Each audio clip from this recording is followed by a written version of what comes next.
বন্ধু তোর কি অবস্থা? আলহামদুলিল্লাহ ভালো আছে, তোর কি অবস্থা? আমার আলহামদুলিল্লাহ ভালো আছে।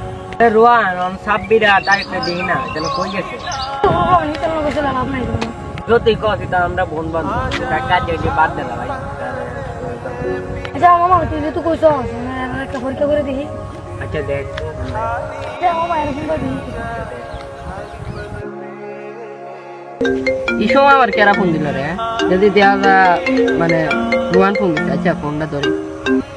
হ্যালো রোহান, কিতারে শোনো তুই তো আব্দুলপুর আছেন, আমি একটা বিপদে পড়ছি। তুই বিপদ করছ, তুই দেন আগে আমার ফোন দিতে না, আমি ওখানে আইতাছি, তুই ফোন দিই তারপরে তুই গেল তো হচ্ছে না, তারপরে একটা ফোন দিই। কি রে ভাই এই সময় আমার কেডা ফোন দিলাম? সাব্বির দি।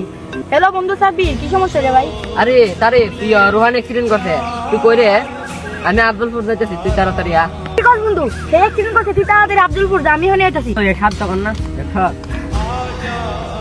দেখো দেও আইবে নেই কি জানো, তুই না অ্যাক্সিডেন্ট হচ্ছে, তুই দিবা না আমার ইমার্জেন্সি ফোন জানাইছো। আসলেই তো বন্ধু দিনে বলে অ্যাক্সিডেন্ট করছে, তুই যেন সুস্থ ওটা। আরে বন্ধু তোরা তো আমি পরীক্ষা করছি। তোরা আমার তুই বাবা তুই তোরা বন্ধু তো আমার। আসলেই তো বন্ধু তোরা বলে আমাদের বন্ধু যা। এই ভিডিওটা দেখে আপনারা সবাই কি বুঝতে পারলেন? বন্ধুত্ব কখনো বিচ্ছেদ হয় না, বন্ধুত্ব বন্ধুত্বই থেকে যায়।